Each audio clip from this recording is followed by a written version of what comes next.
DNA मित्रों, अब हम आपके सामने एक ऐसी खबर का विश्लेषण करने जा रहे हैं जिसे देखने के बाद दुनिया पूछने लगेगी, कौन है ट्रंप, काहे का ट्रंप।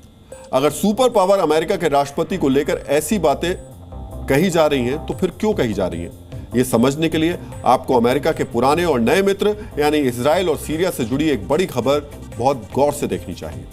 आज से 2 दिन पहले डीएनए में हमने आपको बताया था कि किस तरह सीरिया में अल्पसंख्यक ड्रूज मुसलमानों को कट्टरपंथियों और सीरियाई फौज से बचाने के लिए इजरायली वायुसेना ने सीधे सीरियाई सेना के हेडक्वार्टर पर बम बरसा दिए थे। इस बमबारी के 24 घंटे बाद यानी 18 जुलाई की रात डोनाल्ड ट्रंप के दफ्तर से बयान आया कि अमेरिका ने जो युद्ध विराम प्रस्ताव दिया है उस पर इजराइल और सीरिया सहमत हो गए। लेकिन क्या वाकई ट्रंप इजराइल और सीरिया के बीच सहमति बना पाए?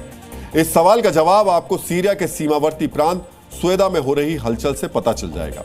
सीरिया के राष्ट्रपति और ट्रंप के दोस्त कहे जाने वाले अहमद अल-शारा ने दोबारा विवादित क्षेत्र की तरफ अपनी फौज भेज दी है, जबकि इजरायली फौज ने स्वेदा में अपनी सीमा को खोल दिया है। इस सीमा से घुसकर इजरायली फौज ड्रूज मुसलमानों की मदद कर रही है। अहमद अल-शारा की दलील है कि अमेरिका की अनुमति के बाद फौज भेजी गई है, जबकि इजराइल का दावा है जब तक ड्रूज मुसलमानों की सुरक्षा सुनिश्चित नहीं हो जाती तब तक इजरायली सेना आगामी सैन्य अभियानों के लिए तैयार रहेगी। यानी सीरिया और इजराइल ने ट्रंप को बता दिया, भले ही वो युद्ध विराम का क्रेडिट ले रहे हों, लेकिन हकीकत की जमीन पर सीरिया और इजराइल अपनी नीतियों के हिसाब से ही फैसले ले रहे हैं। इजराइल ने तो ट्रंप की बात पूरी तरीके से नहीं मानी, लेकिन ब्रिटिश खुफिया एजेंसी MI6 के एक पूर्व निदेशक ने ड्रूज मुसलमानों के क्षेत्र स्वेदा को लेकर इजरायली नीति पर एक आकलन सामने रखा है।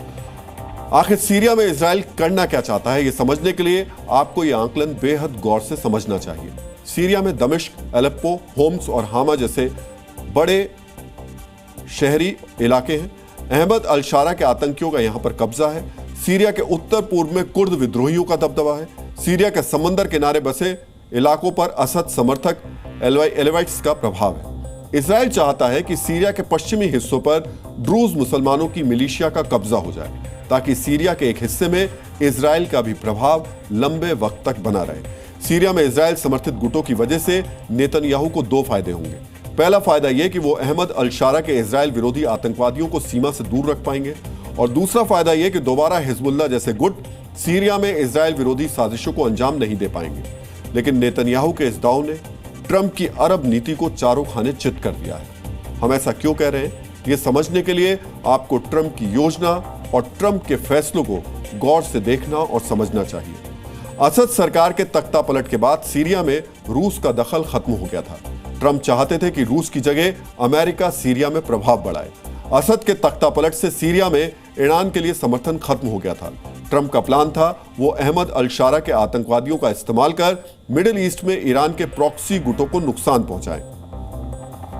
इसी वजह से ट्रंप ने अहमद अल-शारा से हाथ मिलाया, सीरिया में काबिज आतंकवादियों से प्रतिबंध हटाने का भरोसा दिया। आपको याद होगा, जब ट्रंप सीरिया से लौटे थे तो उन्होंने अहमद अल-शारा नाम के इस आतंकी को हैंडसम तक करार दे दिया था। Young, attractive guy, tough guy, you know, strong pass, very strong pass fighter. But he's got a real shot at. स्वेदा में आतंकवादियों को दोबारा भेजकर अहमद अल-शारा ने साबित कर दिया कि वो ट्रंप के साथ डील करेंगे, ट्रंप के हुक्म की तामील करेंगे।